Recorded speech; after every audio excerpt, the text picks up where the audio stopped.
Business economics के most expected MCQs, ऐसे MCQs जो सीधे आपके परीक्षा में छपने वाले हैं। ये उम्मीद आप कर सकते हैं कि यहाँ पे जो एमसीक्यूज आज हम पढ़ा रहे हैं इसमें से काफी सारे एमसीक्यूज आपके एग्जाम में एज इट इज मिलने वाले हैं। और एमसीक्यूज का सीक्वेंस भी बहुत ही सही तरीके से डिजाइन किया गया है। हर एक क्वेश्चन को सिलेबस के हिसाब से, सिलेबस के सीक्वेंस के हिसाब से रखा गया है। तो आई होप आप लोग एंजॉय करेंगे। सबसे पहला क्वेश्चन पूछा गया है, who is considered as a father of economics, यानी अर्थशास्त्र का जनक किसे माना जाता है। तो अगर हम इकोनॉमिक्स के फादर की बात करें तो वो है एडम स्मिथ। कौन है? एडम स्मिथ साहब को अर्थशास्त्र का जनक यानी इकोनॉमिक्स का फादर कहा जाता है। Second question, which of the following book was written by Adam Smith. चलिए, एडम स्मिथ की बात हुई है तो एडम स्मिथ की बहुत सारी बातें होंगी यहाँ पे। एडम स्मिथ ने अपनी बुक कब लिखी थी, ये भी पूछा जाएगा अगले क्वेश्चन में मुझे लगता है। और सबसे पहले ये दूसरे क्वेश्चन में ये पूछा गया कि एडम स्मिथ की बुक का नाम क्या था। एडम स्मिथ साहब की बुक का नाम था an inquiry into the nature and causes of wealth of nation. So an inquiry into the nature and causes of wealth of nation, this was the name of the book which was written by Adam Smith. ठीक है, चलिए। तो Adam Smith ने जिस पुस्तक का नाम लिखा, जिस पुस्तक को लिखा था, उस पुस्तक का नाम था अर्थशास्त्र की प्रकृति और धन के कारणों की जांच। अगला question, Adam Smith road his book in which of the following year. मैंने आपसे कहा ना कि अगला क्वेश्चन ये भी पूछा जाएगा कि एडम स्मिथ साहब ने अपनी पुस्तक को किस साल में लिखा था। तो 1776 यानी 1776, इससे कई साल पहले, इससे हजारों साल पहले हमारे देश में जन्म हुआ था एक ऐसे अर्थशास्त्री का जिन्होंने ऐसे अर्थशास्त्र की विवेचना की, ऐसे अर्थशास्त्र के विषय में बताया, जिस तरीके से उन्होंने अर्थशास्त्र को एक्सप्लेन किया उस तरीके से एडम स्मिथ के नाना जी भी एक्सप्लेन नहीं कर पाएंगे। और वो कौन थे? चाणक्य, जिन्हें हम कौटिल्य के नाम से भी जानते हैं। तो एडम स्मिथ की बात करते हैं, खैर अंग्रेजों की भी बात कर लेते हैं। तो एडम स्मिथ साहब ने बुक लिखी थी किस ईयर में? 1776 में। इनकी बुक का नाम क्या था? An inquiry into the nature and causes of wealth of nation. ठीक है, चलिए next question, question number 4, who is considered as a father of microeconomics. ध्यान से, इकोनॉमिक्स नहीं पूछा गया यहाँ पे, माइक्रो इकोनॉमिक्स पूछा गया, यानी कि सूक्ष्म अर्थशास्त्र के जनक कौन माने जाते हैं।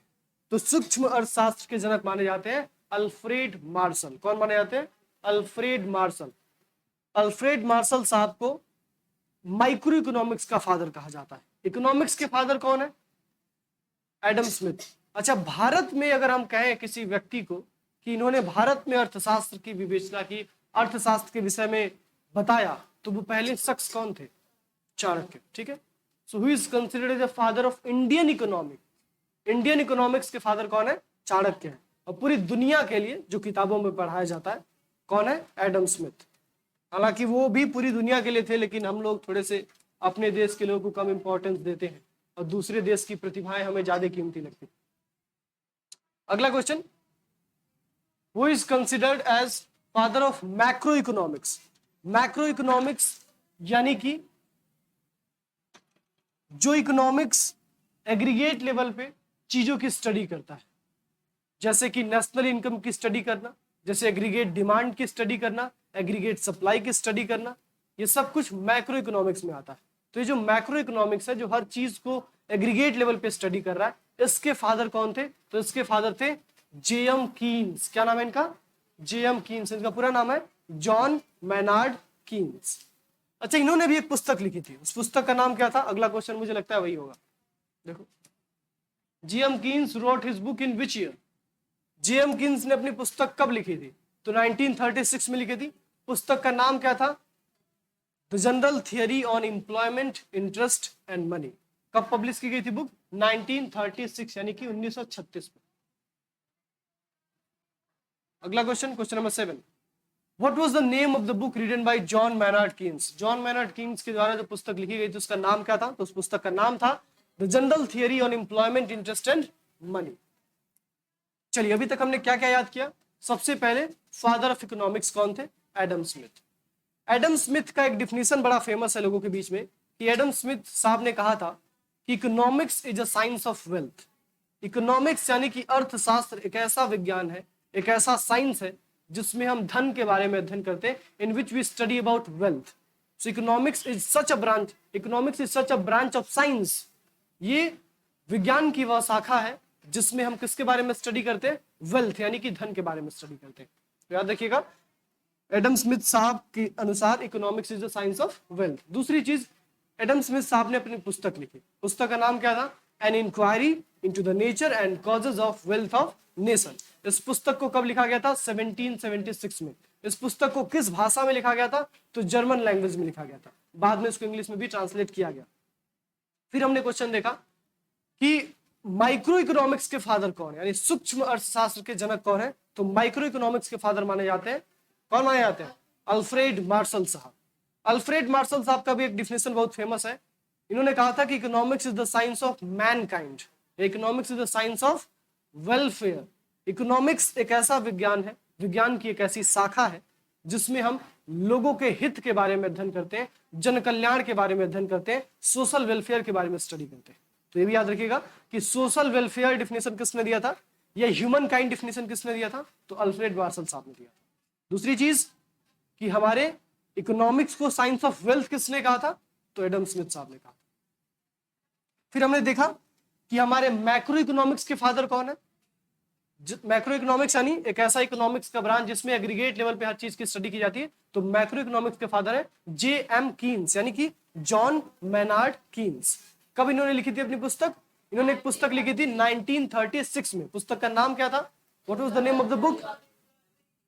The general theory on employment, interest and money.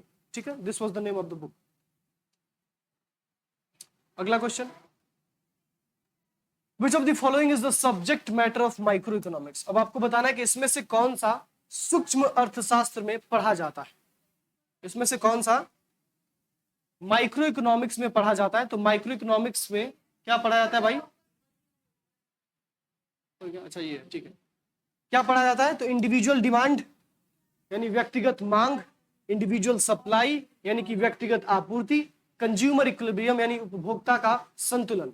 तो ये सारे के सारे टॉपिक्स चैप्टर्स हैं आपके क्लास 11th में जब आपने माइक्रो इकोनॉमिक्स पढ़ा होगा, या 12th में जहां भी आपका होगा। यूपी बोर्ड में क्लास 11th में माइक्रो इकोनॉमिक्स पढ़ाई जाती है, यूपी बोर्ड में 12th में पढ़ाई जाती है, और सीबीएसई में 11th में पढ़ाई जाती है।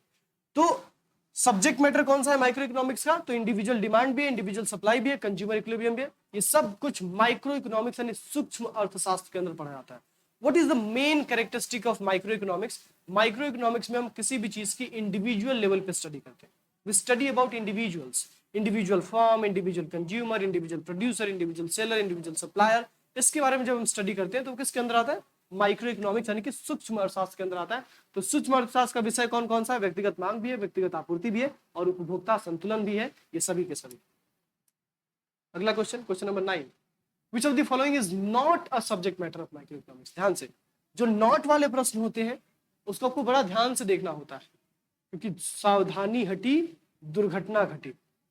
यहाँ पे आप बड़े भावुक होते हैं, आप बड़े कॉन्फिडेंस में होते हैं कि भाई हमने तो माइक्रो इकोनॉमिक्स का पुर्जा खोल के पढ़ रखा है, और उसके चक्कर में ससुर के नाती सब गलती करके चले आते हैं। इस बात का ध्यान रखिएगा कि जो नॉट वाला प्रश्न है उसकी इंटरप्रिटेशन सही से रखिएगा। ठीक है, इंटरप्रिटेशन क्या करना है? पूछा जाएगा कि इसमें से कौन सा माइक्रो इकोनॉमिक्स का सब्जेक्ट मैटर नहीं है। तो नहीं है, जो है वो नहीं, जो नहीं है वो बताना है। मतलब जो माइक्रो इकोनॉमिक्स का नहीं है वो किसका सब्जेक्ट मैटर होगा?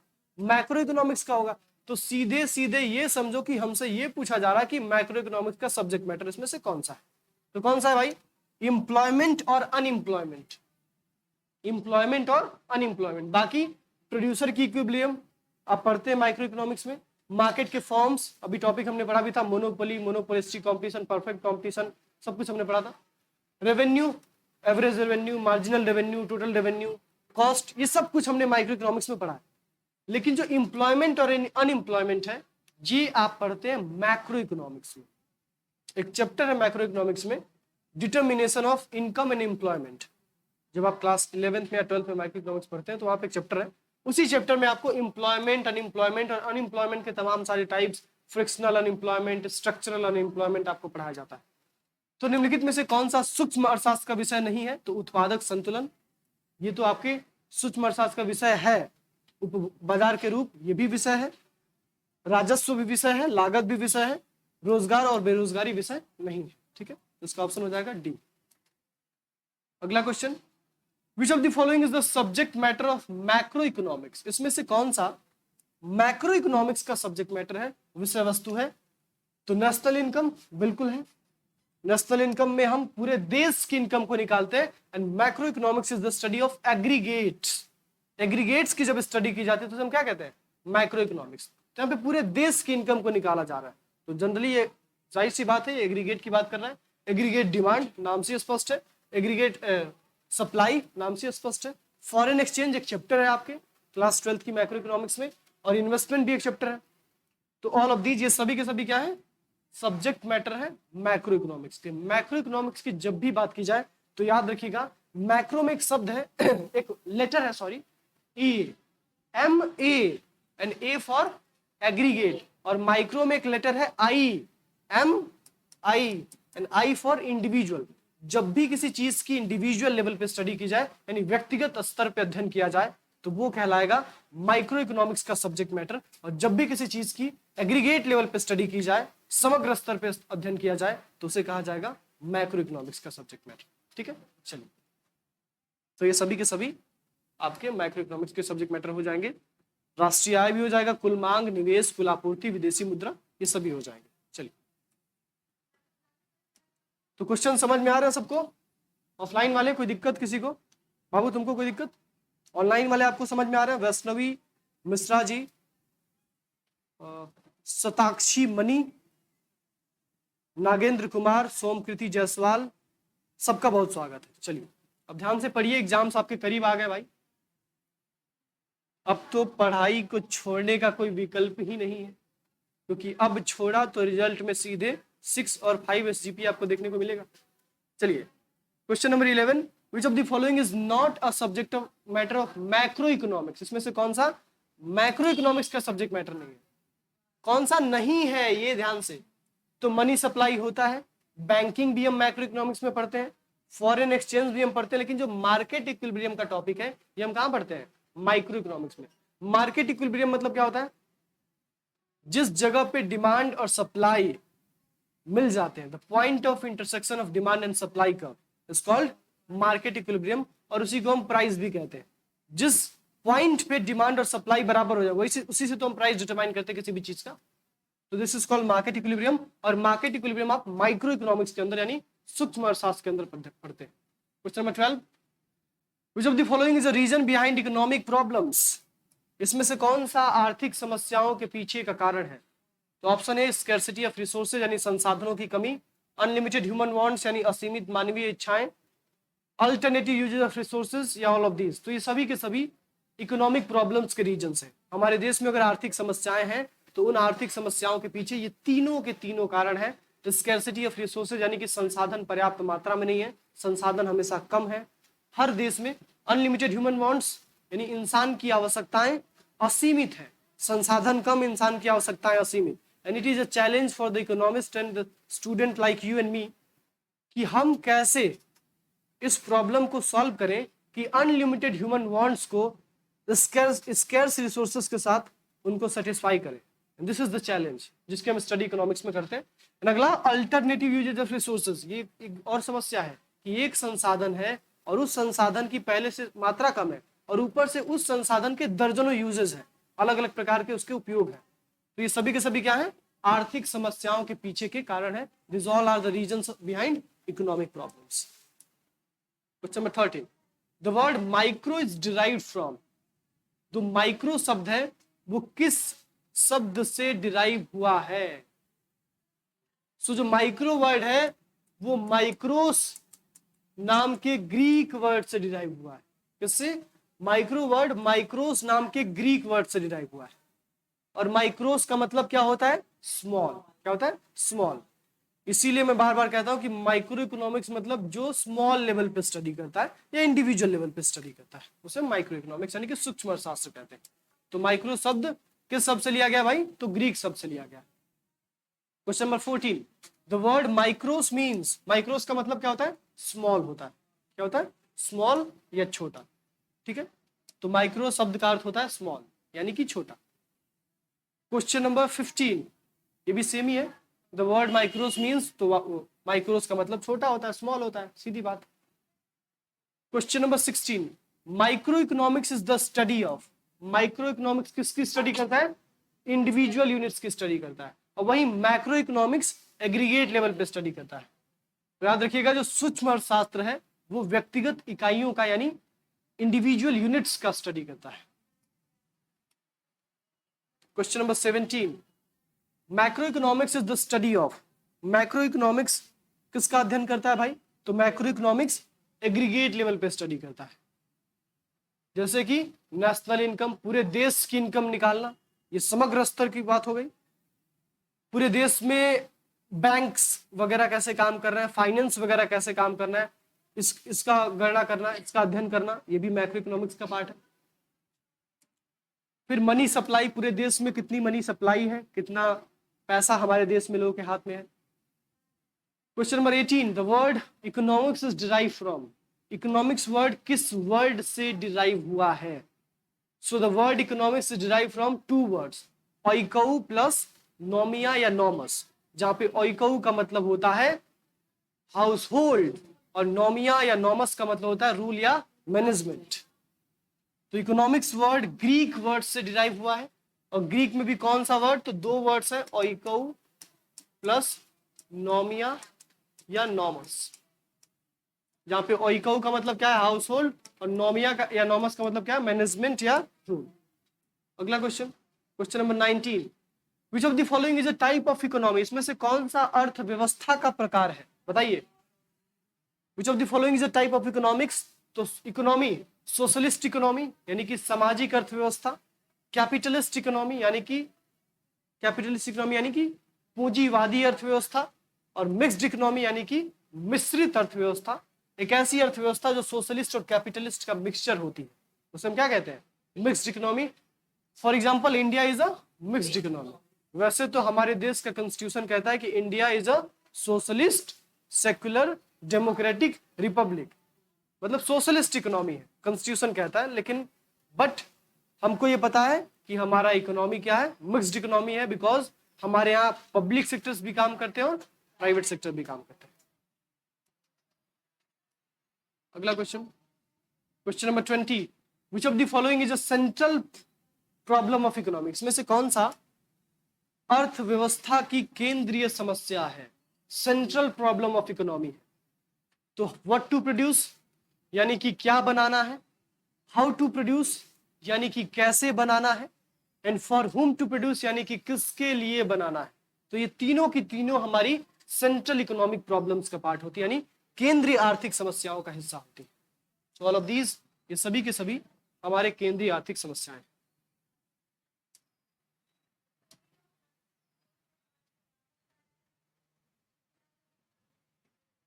सर हायर परचेज अकाउंट और रॉयल्टी अकाउंट भी पढ़ा दीजिए। बिल्कुल, वो 2 लेक्चर में आपका कवर कर दिया जाएगा, मैराथन क्लासेस होंगी, उसके लिए चिंता मत करिए आप। और इकोनॉमिक्स में भी एक यूनिट जो आपका बचा हुआ, I think theory of distribution, उसको भी हम लोग कवर करेंगे। सिलेबस आपका कंप्लीट होगा, डोंट वरी। क्वेश्चन नंबर 21, ये हो गया ना? विच of the following is a technique of production, इसमें से कौन सा उत्पादन की तकनीक है? तो उत्पादन की तकनीक में लेबर इंटेंसिव टेक्निक भी आता है और कैपिटल इंटेंसिव टेक्निक भी आता है। What is labour intensive technique? जिसमें लेबर्स की संख्या ज्यादा हो, लेबर्स का डोमिनेंस हो प्रोडक्शन प्रोसेस में, और मशीन्स कम हो, उसे हम क्या कहेंगे? Labour intensive technique. किस कंट्री को अप्लाई करना चाहिए? जिस कंट्री के पास मेजोरिटी पॉपुलेशन, मतलब बहुत ज्यादा पॉपुलेशन है और टेक्नोलॉजी बहुत अच्छी नहीं है, जैसे इंडिया में पॉपुलेशन ही तो है, और क्या है हमारे पास? है तो बहुत कुछ, जिसकी बुराई नहीं कर रहा हूं मैं, लेकिन फिर भी ज्यादातर हमारे पास क्या है भाई? दुनिया में पहले नंबर पे हमारे, गर्व की बात है कि नहीं? शर्म की बात। चलिए, बेरोजगारी इसलिए बढ़ रही है। तो ये दोनों के दोनों आपके टेक्निक होते हैं प्रोडक्शन के। कौन कौन से? श्रम गहन तकनीक और पूंजी गहन तकनीक। जिस तकनीक में मशीनों की संख्या ज्यादा होगी और लेबर की संख्या कम होगी, उसे हम कहेंगे कैपिटल इंटेंसिव टेक्निक। कैपिटल यानी कि मशीन, समझिए कैपिटल यानी मशीन। इकोनॉमिक्स में कैपिटल का मतलब मशीन ही समझना, मशीन, टूल्स, इक्विपमेंट्स, जो भी टेक्नोलॉजी यूज की जाती है प्रोडक्शन प्रोसेस में, वो सब कैपिटल का पार्ट होती है इकोनॉमिक्स में। लेकिन वही अकाउंटेंसी में अगर आप कैपिटल पढ़ेंगे तो कैपिटल का मतलब बदल जाएगा, बिजनेस में भी कैपिटल का मतलब बदल जाएगा। 22 विच of the following is a kind of goods, इसमें से कौन सा माल यानी वस्तुओं के प्रकार है? तो कंज्यूमर गुड्स भी होते हैं, कैपिटल गुड्स भी होते हैं। फर्दर जो कंज्यूमर गुड्स होते हैं वो ड्यूरेबल, सेमी ड्यूरेबल और नॉन ड्यूरेबल गुड्स होते हैं। यानी वैसे तो हमारे गुड्स दो प्रकार के, एक होगा कंज्यूमर गुड्स, वो गुड्स जो उपभोक्ता उपयोग करता है, जो कंज्यूमर यूज करता है, और वो गुड्स जो प्रोड्यूसर यूज करता है, जो सेलर यूज करता है, जो मैन्युफैक्चरर यूज करता है, उसे हम कहते हैं कैपिटल गुड्स। यानी कि machines, buildings, tools, equipments, computers, trucks वगैरह, ये सब क्या है? कैपिटल गुड्स है। और जो गुड्स हम यूज करते हैं, कंज्यूमर्स यूज करते हैं, वो कंज्यूमर गुड्स कहलाते हैं। अब जो गुड्स हम यूज करते हैं वो ड्यूरेबल भी हो सकते हैं, यानी टिकाऊ हो सकते हैं, सेमी ड्यूरेबल यानी आधा आधा, थोड़ा टिकाऊ है और थोड़ा नहीं भी है, और नॉन ड्यूरेबल यानी ऐसा गुड्स जो बिल्कुल भी टिकाऊ नहीं है, एक दो दिन में खराब हो जाएगा, जैसे अभी खाना बनाए हैं, शाम तक या कल सुबह तक खराब हो जाएगा, तो वो नॉन ड्यूरेबल गुड्स है, गैर टिकाऊ वस्तुएं उसे कहते हैं। अगला, want satisfying power of a commodity is called, किसी भी वस्तु के अंदर वो ताकत, वो शक्ति जिससे वो आपकी जरूरत को, आपकी इच्छा को पूरा कर सकती है, उसे हम क्या कहते हैं? उसे हम कहते हैं यूटिलिटी। क्या कहते हैं? Utility is the want satisfying power of the commodity. इसको हिंदी में उपयोगिता कहा जाता है। क्या कहा जाता है? उपयोगिता। Question number 24, ability of a commodity to satisfy want is called, किसी भी वस्तु की वो शक्ति, वो सामर्थ्य, वो क्षमता जिसके तहत वो चीज आपकी आवश्यकता को संतुष्ट कर सकती है, उसे हम कहते हैं यूटिलिटी, यानी कि उपयोगिता। मतलब दो अलग अलग प्रकार से इसको लिखा गया है।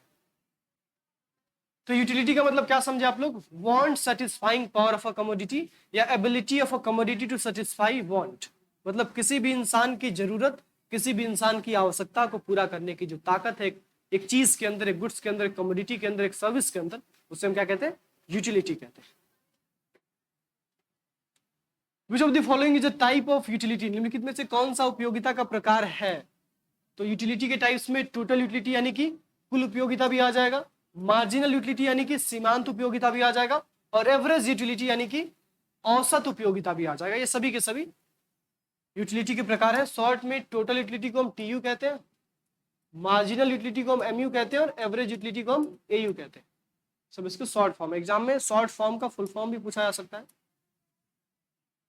अगला question, the person who buys goods and services to satisfy his want is called as, एक ऐसा इंसान जो गुड्स एंड सर्विसेज को खरीदता है अपनी जरूरतों को पूरा करने के लिए, ध्यान से, to satisfy his want is called consumer. अगर हमने सामान खरीदा किसी और के लिए तो हम कंज्यूमर नहीं कहलाएंगे, हम बायर कहलाएंगे या हम कस्टमर कहलाएंगे। बिजनेसमैन के लिए हम कस्टमर है या बायर है।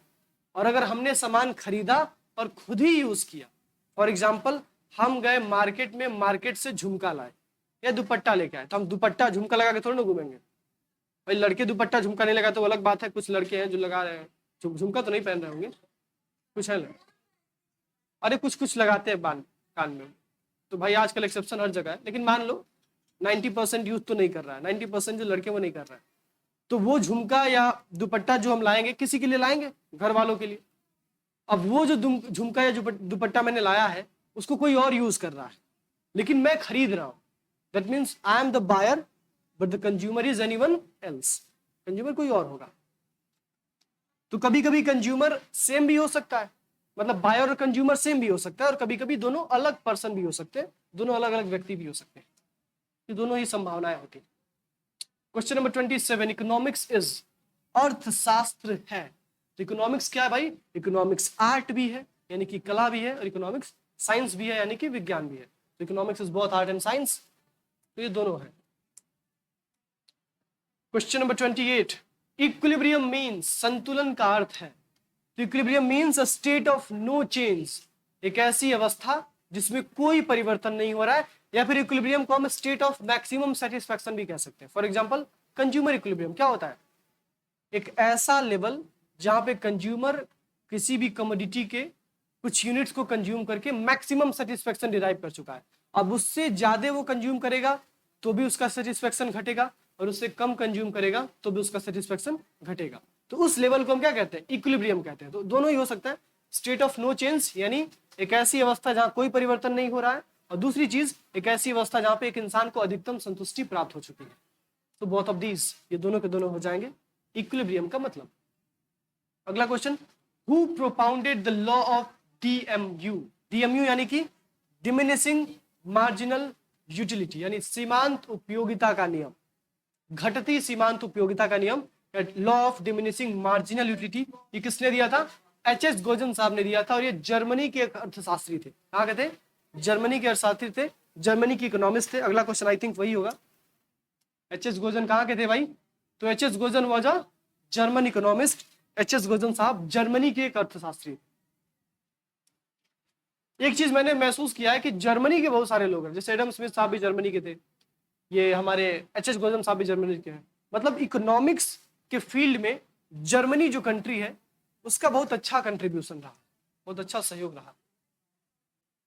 हालांकि असल में इकोनॉमिक्स को पहचान या इकोनॉमिक्स बताना, इकोनॉमिक्स नाम का भी एक सब्जेक्ट होना चाहिए। ये सब कुछ तो हमको हमारे चाणक्य जी बताए थे, ये सब तो ससुरे कॉपी कर करके आगे बढ़े।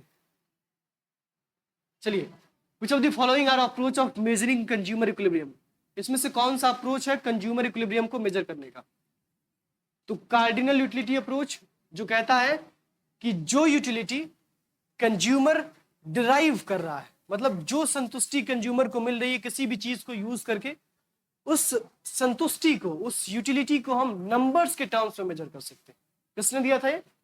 Alfred Marshall. किसने दिया था?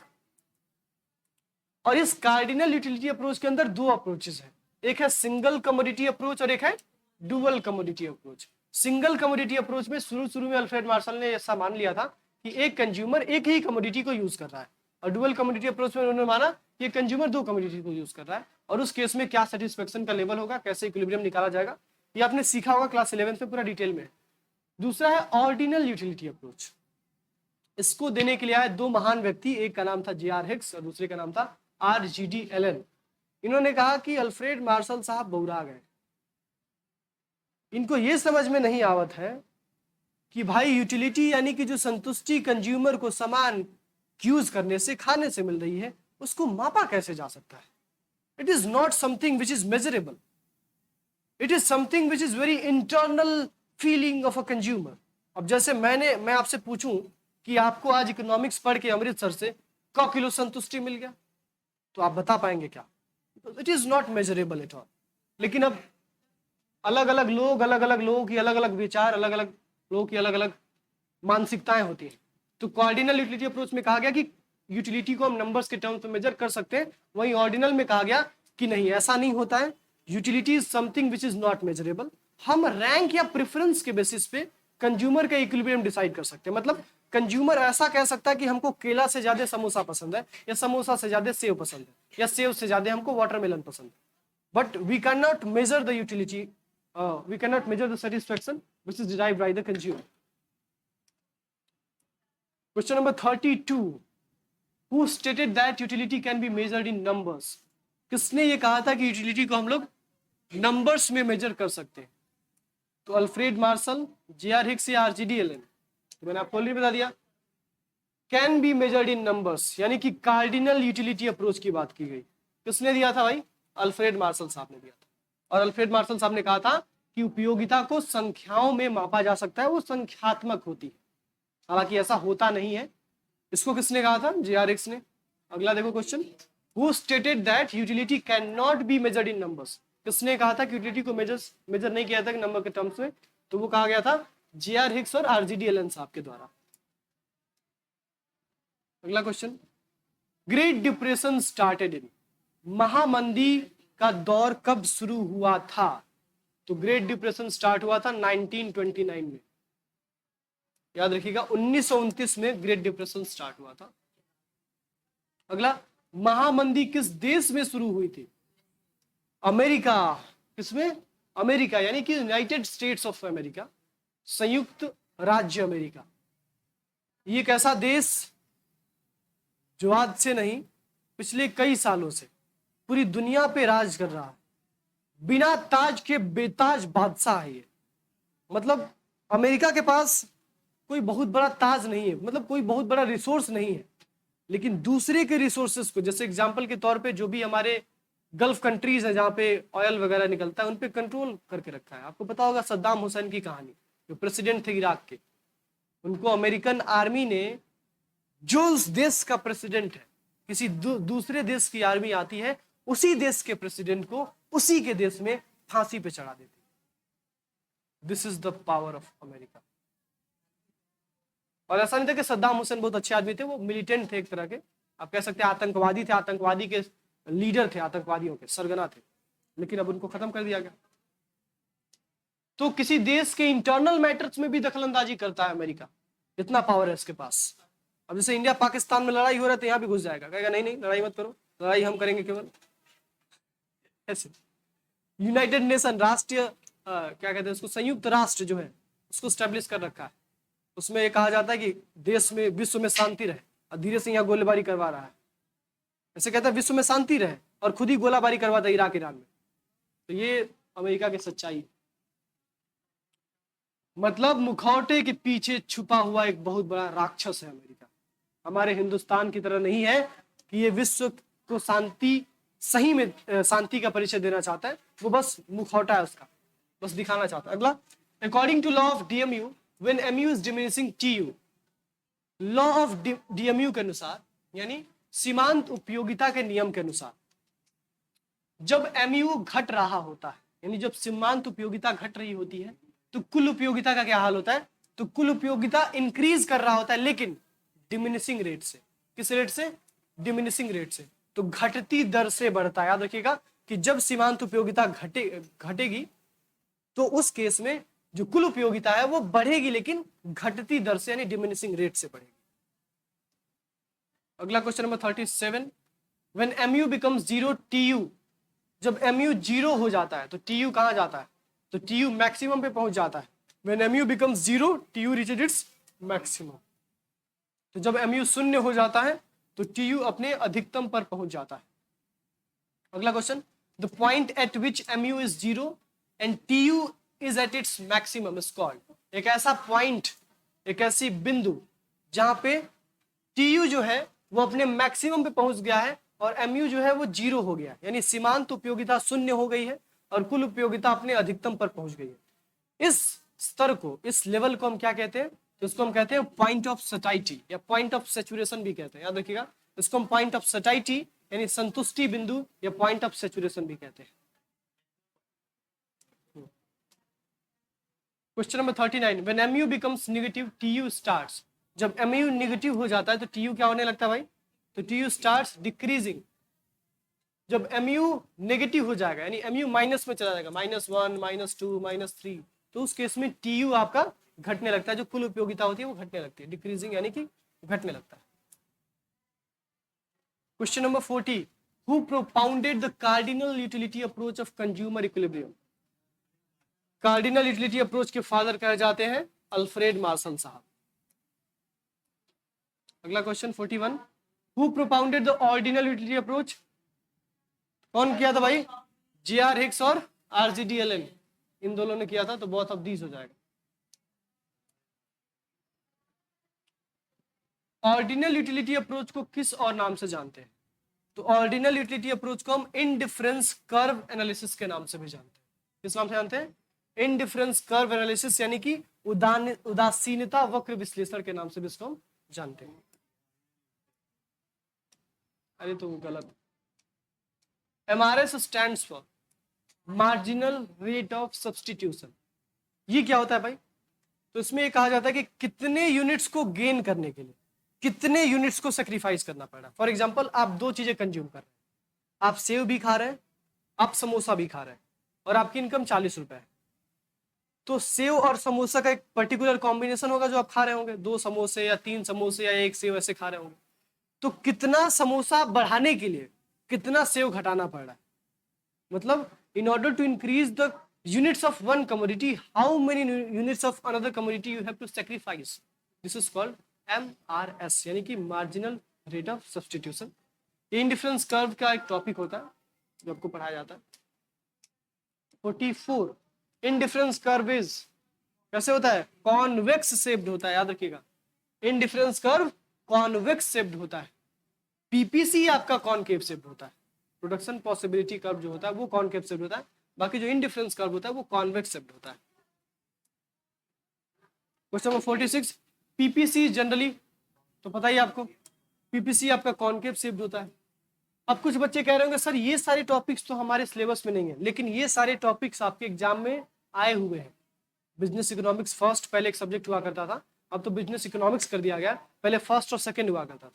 तो लास्ट ईयर जब देखेंगे आप तो 2 साल पहले ऐसे क्वेश्चंस पूछे गए जो 12th के हैं, वो यहाँ पूछ दिए गए, हालांकि वो सिलेबस में भी कहीं नहीं है. अगला law of demand is a, law of demand कौन सा कंसेप्ट है भाई, law of demand is a qualitative concept. कैसे, ये गुणात्मक अवधारणा है. कैसे, लॉ ऑफ डिमांड बस ये बताता है कि चेंज का डायरेक्शन क्या होगा, मैग्नीट्यूड नहीं बताता है. यानी लॉ ऑफ डिमांड सीधे सीधे बस ये बताता है कि अगर प्राइस घटा तो डिमांड बढ़ेगा और अगर प्राइस बढ़ा तो डिमांड घटेगा. This is simple law of demand. Law of demand ये नहीं बताता कि कितना प्राइस घटेगा तो कितना डिमांड बढ़ेगा या कितना प्राइस बढ़ेगा तो कितना डिमांड घटेगा. एग्जैक्ट नंबर्स में नहीं बताता. अगला question, law of demand states relationship between price and demand of a commodity. कैसा रिलेशनशिप बताता है, तो लॉ ऑफ डिमांड अपोजिट या इनवर्स या नेगेटिव, एक ही बात है. अपोजिट, इनवर्स या नेगेटिव, इन सभी तरह के संबंधों को बताता है, एक ही बात है. अपोजिट यानी उल्टा संबंध, इनवर्स मतलब भी उल्टा, नेगेटिव यानी ऋणात्मक संबंध, मतलब उल्टा संबंध. एक बढ़ेगा तो दूसरा घटेगा, एक घटेगा तो दूसरा बढ़ेगा. तो क्वेश्चन नंबर 48 हो गया कि मांग का नियम किसी वस्तु और कीमत और मांग के बीच कैसा संबंध बताता है, तो विपरीत, उल्टा या नकारात्मक संबंध बताता है. अगला second last question of this session, if price of a commodity increases it's demand will. अगर किसी भी वस्तु का प्राइस इंक्रीज हो रहा है, बढ़ रहा है, तो उसकी मांग क्या होगी, तो उसकी मांग घटेगी, उसकी मांग डिक्रीज होगी. It's price will decrease. Question number 50, if price of a commodity decreases it's demand will. अगर किसी वस्तु की कीमत घटती है तो उसकी मांग क्या होगी, तो घट रही है कीमत तो मांग बढ़ेगी, जाहिर सी बात है. If price decreases it's demand will increase, बढ़ेगी. ठीक है, तो ये थे आपके 50 क्वेश्चंस बिजनेस इकोनॉमिक्स के. अभी और भी क्वेश्चंस हम डिस्कस करेंगे, 50 क्वेश्चन और कल डिस्कस करेंगे. मेरा टारगेट है बिजनेस इकोनॉमिक्स में पीवाईक्यू के साथ 200 क्वेश्चन और डिस्कस करना हर सब्जेक्ट में. पीवाईक्यू अपने आप में कितना होगा, 40 40 40 40 80 8 दूना 16 160 और कितना होगा आपका पीवाईक्यू का कम से कम क्वेश्चन होगा 240 question. 240 questions from PYQs and 200 questions from me, from my PDFs. यानी अप्रॉक्स आपको 500 क्वेश्चंस कराए जाएंगे. मान के चलिए कि आपको 500 क्वेश्चन सॉल्व कराए जाएंगे.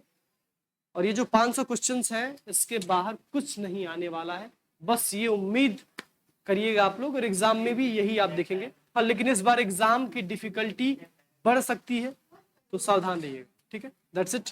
बाकी मिलते हैं नेक्स्ट क्लास.